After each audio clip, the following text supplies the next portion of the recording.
নমস্কার বন্ধুরা, সবাইকে স্বাগত জানিয়ে শুরু করছি আজকের আমার ভিডিও। তো বন্ধুরা, আমাদের তো গ্রাম অঞ্চলে বাড়ি, তাই আমাদের এখানে প্রায় প্রত্যেক বাড়িতেই চাল কুমড়ো দেখা যায়। কিন্তু এই চাল কুমড়ো কিন্তু কোনো কৃত্রিম ভাবে সার বীজ দিয়ে কিন্তু তৈরি না, এটা প্রাকৃতিক ভাবেই হয় এবং এতে খুব প্রচুর পরিমাণে প্রোটিন আছে। তো বন্ধুরা, তাই আমাদের বাড়ির চাল কুমড়ো দিয়েই আজকে তৈরি করব আজকের আমার এই চাল কুমড়ো রেসিপি। তো বন্ধুরা, প্রথম থেকে ভিডিওটি দেখার জন্য অনুরোধ রইল।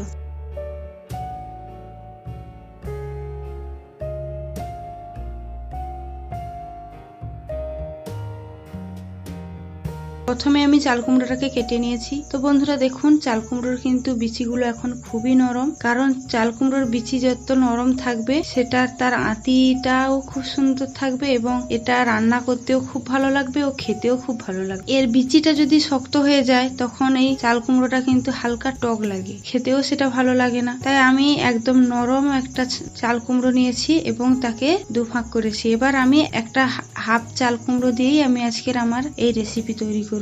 তো আগের দিন রাত্রিতে আমি পুকুর থেকে একটা তেলো কাঁকড়া ধরেছিলাম, সেই তেলো কাঁকড়া দিয়েই তৈরি করব আজকের এই রেসিপি। প্রথমে কড়াইতে তেল দিয়ে দেব, তেল দিয়ে 5 ফোড়ন, পেঁয়াজ কুচি, কাঁচা লঙ্কা চেরা দিয়ে ভালোভাবে নাড়াচাড়া করব এবং পেঁয়াজটা হালকা লালচে হয়ে এলে সেখানে আমি দিয়ে দেব হলুদ গুঁড়ো এবং একটু নাড়াচাড়া করার পর আমি কাঁকড়া গুলো দিয়ে দেব। তো বন্ধুরা, যেহেতু আমি কাঁচা লঙ্কা দিয়েছি তাই আমি আর গুঁড়ো লঙ্কা দেইনি, আমি এখানে শুধু হলুদটাই দিয়েছি। আর জানেন বন্ধুরা, এই চাল কুমড়োর তরকারি কিন্তু মিষ্টি লাগলেই ভালো লাগে, বেশি ঝাল লাগলে তেমন খেতে ভালো লাগে না। তাই বন্ধুরা, আমি এবার চাল কুমড়ো গুলোকে দিয়ে দেবো। আমি এখানে চাল কুমড়ো গুলোকে খুব সূক্ষ্ম সূক্ষ্ম ভাবে কেটে নিয়েছি, কারণ সূক্ষ্ম সূক্ষ্ম কাটার ফলে এখানে চাল কুমড়ো গুলো খুব সুন্দর ভাবে একটা আর একটার গায়ে খুব সুন্দর মিশে যাবে এবং সুসিদ্ধ হবে, সুন্দর মাখামাখিও হয়ে যাবে। তো বন্ধুরা, এবার আমি অল্প লবণ দিয়ে থালা চাপিয়ে দেবো, কারণ ভেতরের বাষ্পটা বাইরে বেরিয়ে না এলে এটা ভালোভাবে সেদ্ধ হবে। তো বন্ধুরা, আমি থালা ঢাকিয়ে দেবো এবং কিছুক্ষণ রাখার পর এভাবে থালা খুলে নাড়বো, আবার আমি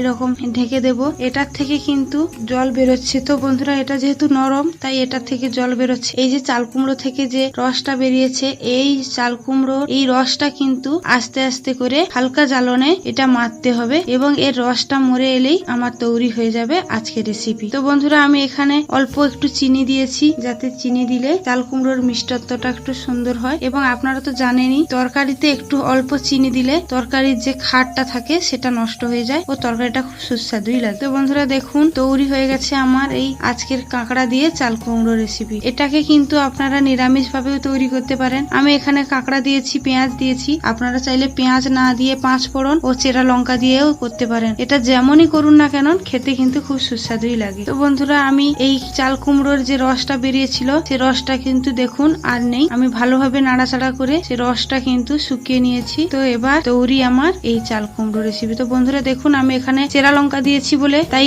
হলুদ হয়ে আছে, আমি গুঁড়ো লঙ্কা যেহেতু ব্যবহার করিনি। তো তৈরি আজকের আমার এই তেলো কাঁকড়া দিয়ে চাল কুমড়োর এই তরকারি। তো বন্ধুরা, আমাদের গ্রাম অঞ্চলে কিন্তু এই চাল কুমড়োকে আমরা ছাঁচি লাউও বলে থাকি। তো আপনারা আর কে কি নামে জানেন অবশ্যই কমেন্টে জানাবেন। ভিডিওটি যদি ভালো লাগে তো বন্ধুরা একটা লাইক এবং সাবস্ক্রাইব করে পাশে থাকুন।